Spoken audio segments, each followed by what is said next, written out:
There comes a shift that we all get to experience where we might have been in survival mode for maybe since childhood, or maybe just becoming an adult and trying to figure things out. Wherever we're at in life, we've been in survival mode for this long. But now, if you're watching this video, you're probably going through like a need for emotional healing, inner child work, shadow work, whatever. And that typically, not always, but typically that need, that desire for that comes up when we have the room, the space, the mental energy, the emotional energy to be able to dedicate towards doing something that's not strictly about survival.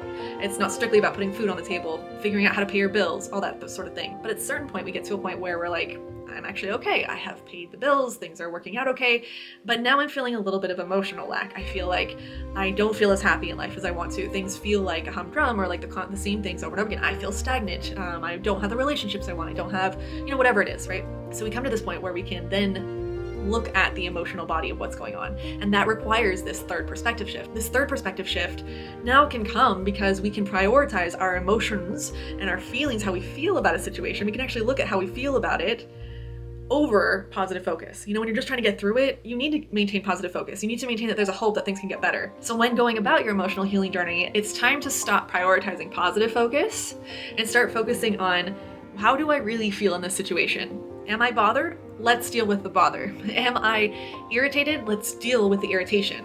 Am I scared? Let's deal with being scared, rather than mentally reframing situations or positively focusing. And this isn't to say that we stop doing that altogether. So there's a give and take. Sometimes we have, 1 week we'll have time for emotional healing, and the next week we need to be really focused on meeting our needs in the physical world.